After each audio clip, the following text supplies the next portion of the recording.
Good day, ladies and gentlemen. This is Dr. Frel, your professor in your course, Comparative Economic Planning. First is we'll try to define what an economic planning is. In life, we do have plans. There are instances where things go beyond our plan. Same true with countries particularly. They have to make plans not only on how they govern their specific country, but they have to plan as far as the economy is concerned. So what is economic planning? According to Dickinson, an economic planning is the making of major economic decisions. Major economic decisions in the sense that it has to be a conscious decision by those who are in power, and in doing so, they have to have bases, and one of these bases is a comprehensive survey of their existing or potential resources. And of course, they have to make a careful study of the needs of the people. When we do plan, we do not only consider our capability to realize a certain plan, but you have to consider also the internal and the external factors that will affect the realization of a certain plan. So, in planning for how an economy is to be run, there are three essentials to be considered by the planners.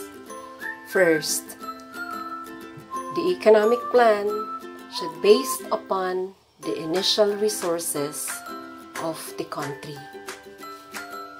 In doing so, they have to make a careful inventory of the present and future availability of their manpower and domestic resources.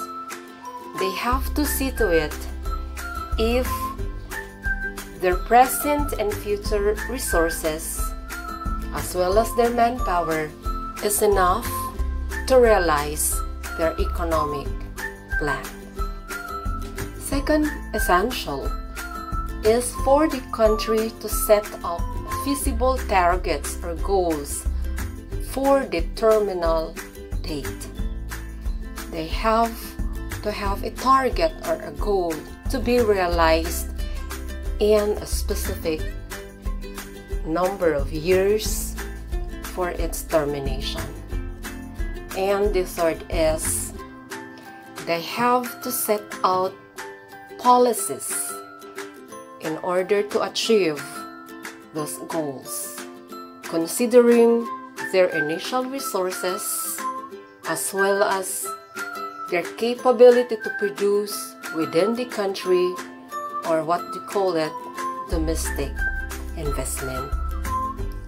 Countries cannot rely from foreign dependence, especially in its economic goals. Now, our next question is, what is an economic system? Books have defined it as the organization and methods used by a country to determine what goods and services are produced, how they are produced, and for whom they are produced. These are actually the three basic questions in economics. And added to that, can this be sustained? In considering the question, what goods and services are produced, planners have to think of, will this meet the needs of the people? How they are produced? Does the country has the capability to produce these needed goods and services. And for whom they are produced? Are we catering only the domestic market, or is the country catering for the international market? So in explaining economic system, we also need to define political system.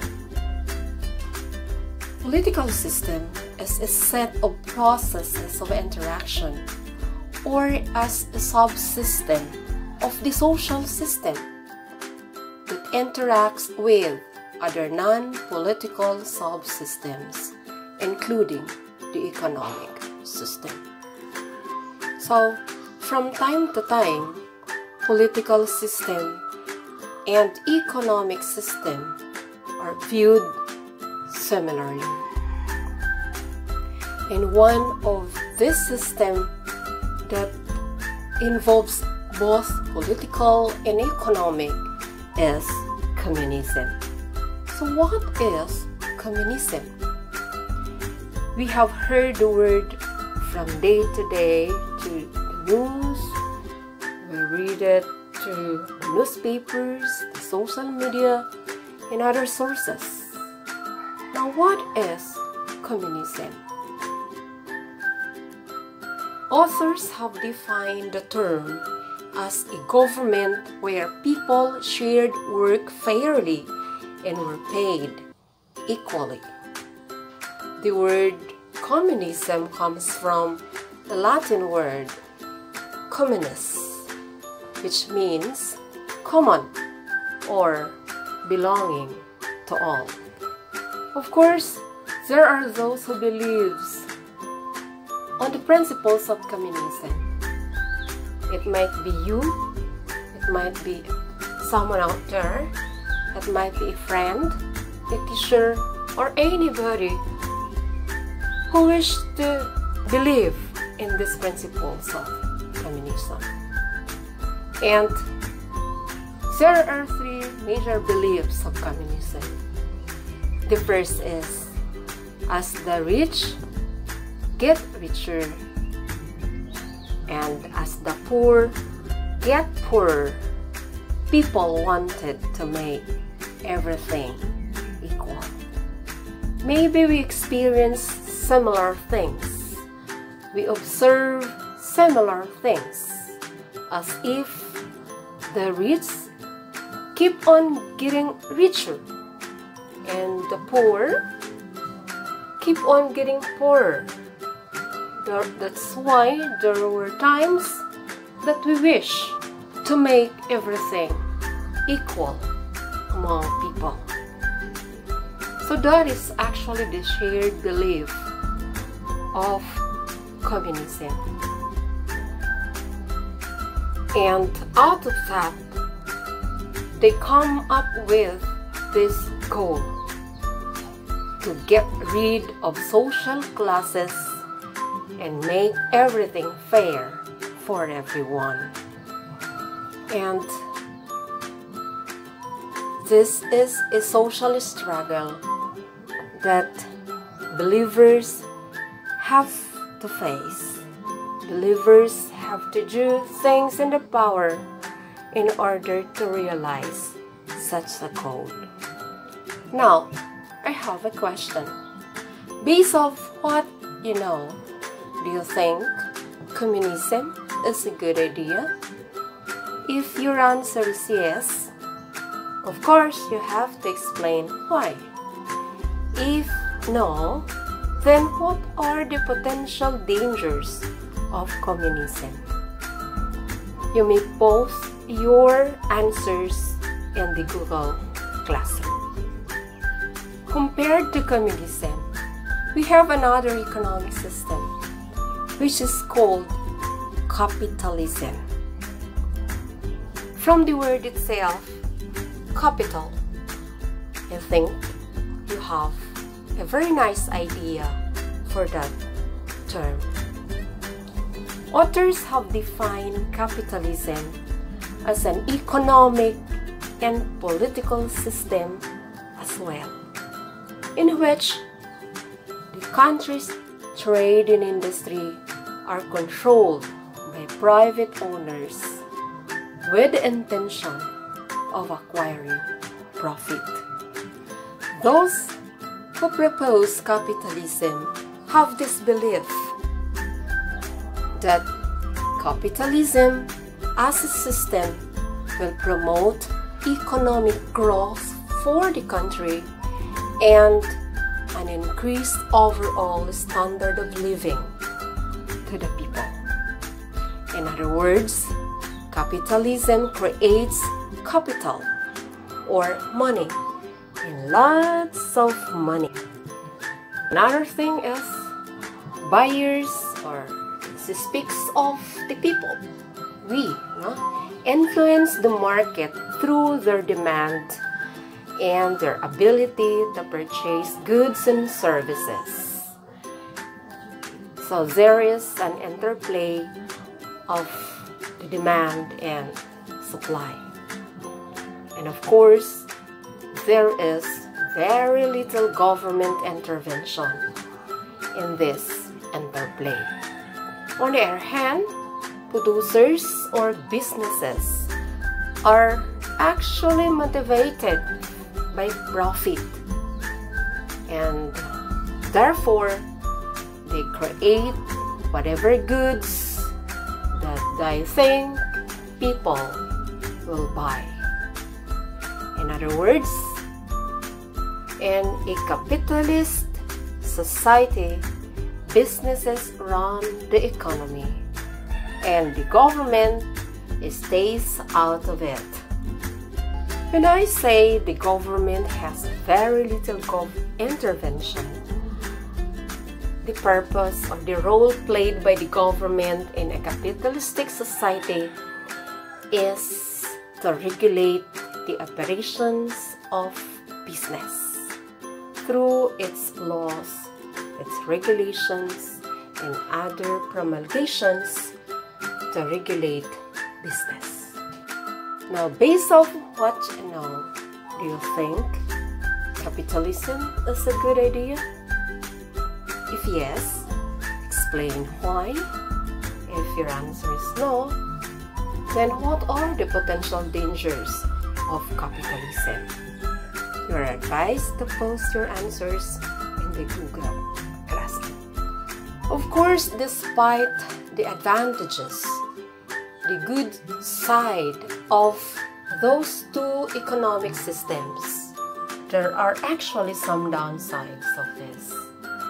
There are also problems that these systems have to face with. So we'll start with the problems with communism. One is lack of individuality.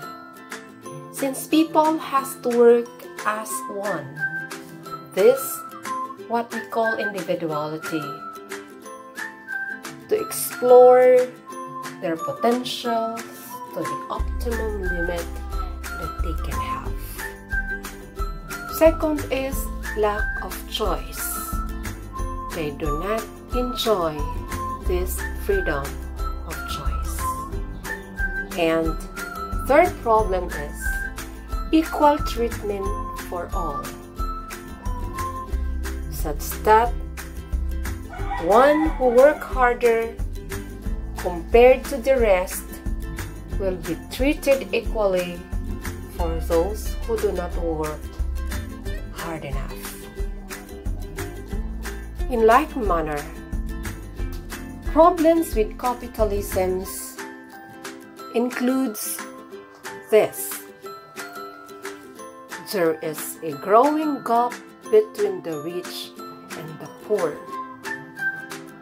The rich get richer, and the people who work for them remain poor. I think you are a witness to this situation, since the country is actually influenced by this economic system. Do you believe that communism or capitalism is the better economic system? if you say yes for capitalism or you say no for communism, be sure to give your reasons to support your answer, which shall be posted in the Google Classroom. As an example, I will give you a short description of the Chinese economy from the Second World War until the present. After the Second World War, Communist Party gained a lot of support in China, with Mao Zedong as their leader. Mao Zedong used propaganda to spread the ideas of communism and published a little red book to teach people about the communist philosophies. As a result, in 1958, Mao Zedong began a radical program called the Great Leap Forward, with the intention of increasing production in farms and factories. So, the communists rushed to increase production and made people with little to no experience try to farm to produce steel in their backyards. But since they do not have, or they have little experience to that, their products were of poor quality, making it useless. And as a result, there was a widespread famine in the area, and an estimated 30 million people died of starvation. While in 1981, when Deng Xiaoping became the new leader of China, he introduced the 4 modernizations program, that is, to make some changes in the Chinese economy, allowing some free enterprises, meaning the government does control all aspects of the economy. So these 4 modernizations includes farming, industry, science, and defense. These modernizations gave birth to how China is today. Today, China is a major economic power. Though it has one political party called the Chinese Communist Party, meaning there is still no political freedom. That's why in 1989, there are people who gathered in Tiananmen Square in China's capital to protest for their democracy. However, the government sent troops and tanks, and many were killed or wounded. So there is still a need for human rights reforms in modern China. China today is one of the world's greatest manufacturing countries. Even in our country, we can find Chinese products anywhere. We can even find it in our own homes, in our kitchen, in our living rooms, in our bedrooms, even in our bags. So while the economy is slowly changing, there is not much room for political change, since there is only one political party allowed in the country.